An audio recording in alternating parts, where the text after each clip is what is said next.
Yun ho ang pagkakaiba niya. Para lang, kaya ako in-explain nyo para humaliwanag kasi ang mahirap ho kasi dito sa mga abusadong online lending apps na to. Kung ano lang ang marinig, sinasabi na kagad sa inyo. Hindi mo na mag-review, hindi mo na mag-research kung tama yung sinasabi.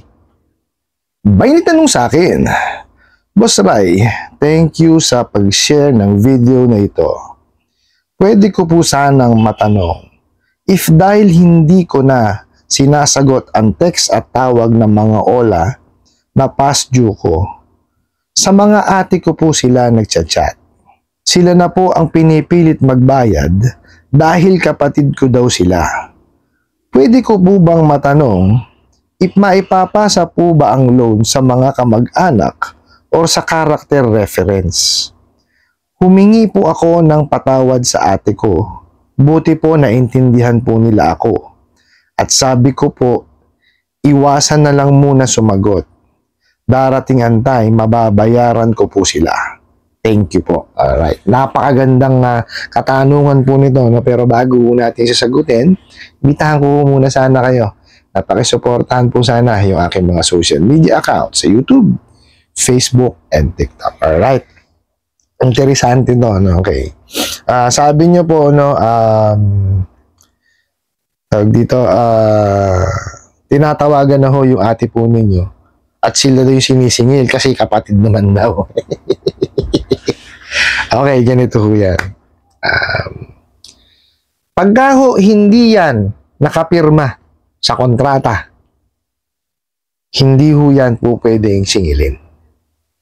Okay? Napakalaki hong katarantaduhan yung ginagawa ng mga bugok na online lending apps na yan. Maling-mali ho yun. Well, ano kinalaman ho nung atin ninyo? Actually, bawal nga ho yung ginawa nila eh. Diba? Kasi o, tingnan nyo ha. Yan ho bang atin nyo alam na contact reference siya or character reference siya? Okay? Kasi o, para ho yan, maging character reference, dapat ho yan tinawagan. Okay? Tinawagan ho yan. Nung online lending apps or kung sino mang online yan or financing, panabubulol ako, or financing, dapat to tawagan sila. Kaya nga ho yan character reference eh, or contact reference eh. Kasi yan, magtatanong yan tungkol sa inyo. No? Magtatanong ho yan. Kasi kasama ho yan no, sa proseso ng credit investigation at verification. Hindi ho nila po pwedeng sabihin o tawagin na contact reference yan o character reference kung hindi alam ng tao na yun na contact reference or character reference siya. O tapos gagawin pa nila, sisingilin, si Raulo talaga. O di ho ba? Yun nga lang ho na sabihin na character reference or contact reference, ang tao na hindi niya alam na contact reference siya or character reference siya, hindi na tama, mali na eh. Sisingilin pa, o di lalong mali yun. Diba? Mariosip itong mga abusadong online lending apps na to.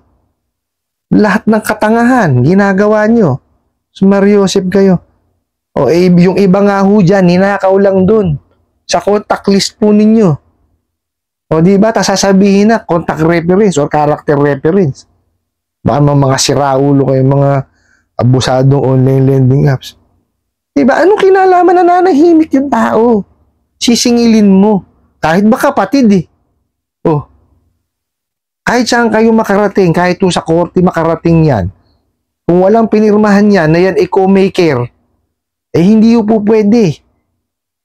Co-maker lang ho. No, yung co-maker ho, yan. Pag nakapirma, dapat yung co-maker, alam niya rin na co-maker siya at nakapirma. Baka mamaya, kagaya na naman din yung sinasabi ng ibang mga bugok na online lending apps dyan na, co-maker ho kayo. Paano naging co-maker? Hindi niya nga alam. Oh. Di ba? Dapat alam nung co-maker na yan at nakapirma siya doon sa kontrata. Bugok. Talagang kulang kayo sa aruga no? Joseph. Hindi ko maintindihan kung saan kayo natuto ng paniningil. Anak kayo ng kamote kayo? Ang dami yung ang dami yung palabas sa mundo eh. Wala kinalaman sa utang, sasabihin nyo, co-maker. Hindi naman nakapirma. Oh. para umaliwanag ha, ang po pwede lang ho singilin sa utang is yung maker. Kayo ho. Okay? Or kung meron ho kayong co-maker na pumirma rin ho, na at alam niya na co-maker ho siya ha. Okay. Yun ho po pwede yun singilin. Simultaneously. Okay? Iba pa rin ho yung iba pa rin po yung yung guarantor. Ang guarantor naman ho kasi, meron ho yung meron yang may pinipirmahan yung guarantors agreement. Pero yung guarantor ho kasi, hindi siya po pwedeng singilin simultaneously dun sa maker. Unlike, yun ang pagkakaiba nun eh. Ang guarantor ho kasi, pag nag-exhaust nyo na lahat ng pamamaraan ng paniningil, at wala pa rin, tsaka pa lang kayo lalapit or pupunta dun sa guarantor. Okay po? Yun ang pagkakaiba nun. Unlike ho kasi ang co-maker ho kasi po pwedeng sabayan dun sa maker singilin. For example, di nagbabayad to, singilin mo agad, pwede to. O sabay sila. Excuse me po. Sabay sila. Yun ho ang pagkakaiba niya. O, para lang, kaya ako in-explain nyo para humaliwanag kasi ang mahirap ho kasi dito sa mga abusadong online lending apps na to. Kung ano lang ang marinig, sinasabi na kagad sa inyo. Hindi mo na mag-review. Hindi mo na mag-research kung tama yung sinasabi. Di ba? Biruin nyo yun ha. Hinakaw lang sa contact list. O, sasabihin, co-maker na. Paano naging co-maker yun? Wala namang pinirmahan yun. At hindi niya nga alam na may meron siyang kino-makeran. Mga bugok. O, di ba? Ganyan kayo kasasalbahe. O, tapos sasabihin nyo pa na isusulisit. May mga ganun pa eh. May mga nababasa akong ganun eh. Isusulisit nyo dun sa mga nakakontak. Kayo mismo nagsasabi, no, na isusulisit nyo. O, dinidiin nyo yung sarili nyo, mga bugok. Diba? Dinidiin nyo yung sarili nyo sa mga kagaguhan nyo eh. Kayo pa nagsasabi sa mensahe nyo na isusulisit na lang ho namin kayo doon sa mga nyo, sa mga contact list nyo. Ganun ang ginagawa nyo mensahe eh. O, diba mga bobo kayo? Si Mario Joseph. Patahimikin nyo yung mga isipan ng mga kliyente ninyo kasi hindi makakadiskarte ng maayos yan. Pagka yan, ginulo nyo ng ginulo, hinaras nyo ng hinaras. O, sa tingin nyo, mababayaran. Kaya lang nagbabayad sa inyo eh. Oh, di ba? Kung kayo kinakausap nyo ng maayos yung mga yan, may magbabayad sa inyo. Hindi kayo sasalbahin ng ganyan. Meron ho mga mensahe ako nababasa. Baliwala na nga, isinasantabi na ho nila yung mataas na interest. Kasi nga ho, kumbinyente manghiram sa inyo.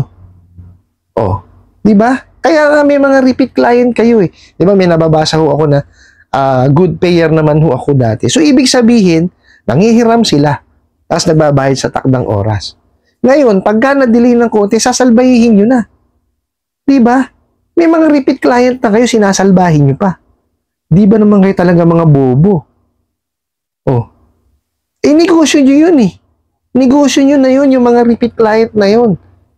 Hindi na kayo magtatatawag ulit sa iba. Hindi na kayo magmamarketing pa. Hindi na kayo gagastos. Diba? Napakahihina na kukutin ninyo eh. Repeat client na yun, wala ka ng gastos dun para sa marketing eh. O, sasalbahihin mo pa ng ganun. O, di sinira mo yung negosyo mo. Bobo. Teteng to. Diba yung mga diskarte nyo wala sa ayos eh. O, ano kayo ng kamote kayo? Tapos yung wala kinalaman sisingilin. Ay, bobo ka. Diba? Maano ka, usapin nyo ng matino yung nangutang sa inyo. Diba? Gaya sinabi ko sa inyo, may mga comments, no? Isinasantabi na yung mataas yung interest at malaking kaldas. Kasi nga, convenient nga daw manghiram sa inyo. Oh. Nakita nyo, malaking bagay yun. Isinasantabi na nila yung malalaking interest ninyo tsaka yung processing fee nyo. Kasi nga, convenient daw manghiram sa inyo. Talaga convenient. Within 5 minutes, bibigay kayo ng pautang eh. Ang tanong, pagka sumablay sa pagbabayad, lintik ang torture na ginagawa ninyo sa kliyente ninyo. Diba? Puro kayo kasalbahihan. Diba? Lahat ng kawalangyaan kinuha nyo. Diba? Hindi tama yung paniningil na ginagawa nyo ganyan. Sinisira nyo yung diskarte ng kliyente ninyo. Paano kayo mababayaran? Di ba? So, Mariosep kayo. Doon ho sa nagpadala nung tanong na ito. Sabi nyo nga, excuse me po, darating yung time, mababayaran nyo siya. Excuse me po, nasa mid ako. Pag-ipunan nyo na lang po siya. No? Pag-ipunan nyo po siya, basta intindihin nyo ho muna kung ano ho yung nakakapagpasaya sa inyo. Gawin nyo yung usual nyo. Huwag nyo silang intindihin. Kasi, ang importante ho dyan, magawa nyo yung usual na ginagawa ninyo. No? Yun ho ang sikreto dyan. Magawa nyo yung dati nyong ginagawa para ho makapag-function kayo ng maayos. Kasi pag hindi ho kayo nakapag-function ng maayos, madidepress kayo, magkakaroon kayo ng anxiety. Okay? Magkakaroon kayo ng emotional breakdown. Hindi ho nyo magagawa o magagampanan kung ano man yung dati nyong ginagawa. Mapapabayaan nyo pa po yung mga miyembro ng pamilya po ninyo. Paano kung may asawa kayo, may anak kayo? Mapapabayaan nyo sila. Di ba? Huwag nyo hayaan na pumasok sa isipan nyo, sa puso ninyo, itong mga bugok na online lending apps na to. Labanan nyo po. Wala hong ibang tao ang makakatulong sa inyo, kundi sarili nyo lang din. No, lakasan nyo po, tatagan nyo yung loob ninyo. At, yung tulong ng ibang tao, darating yun, pagka maghahanap kayo ng kausap nyo. Kasi importante may makausap kayo, may makahingahan kayo. Hindi po pwedeng sosolohin nyo. Hindi ho. Yung sinasabi ko na kayo lang ho makakatulong sa sarili ninyo, kayo ho magpapalakas sa loob ninyo. Ngayon, maghanap ngayon kayo ng tao na mahihingahan ho ng problema ninyo. Kailangan ma-release niyo yan. Hindi nyo ba may mga psychiatrist, di po ba? O nakahigang gano'n, tatanungin ka, di ba? Kasi binari-release nila yung sama ng loob mo. Kasi iba ho yung nare-release yung sama ng loob, yung nasa loobin nyo eh. Kasi pagka nailabas nyo yun, malaking ginhawa ho yan.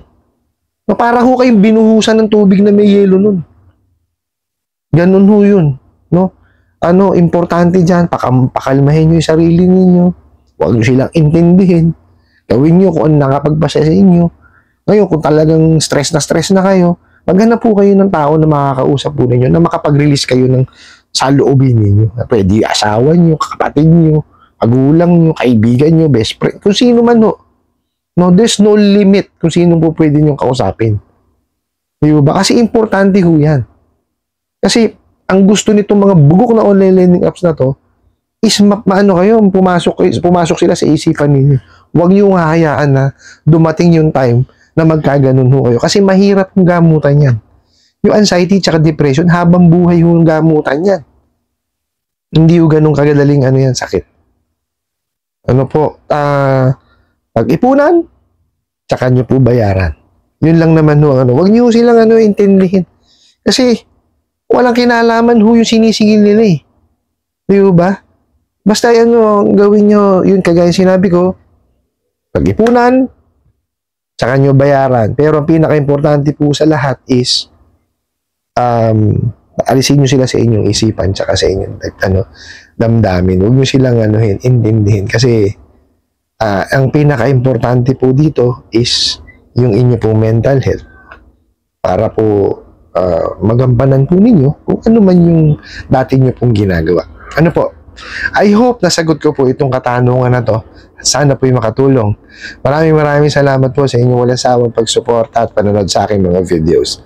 Maraming salamat po sa inyong pag-like, pag-share, pag-comment at pagtatanong. And kunin ko na rin po itong opportunity na to, naimbitahan po sana kayo na pakisuportahan po sana yung aking mga social media accounts sa YouTube, Facebook, and TikTok. Hanggang sa muli po. Yun lang.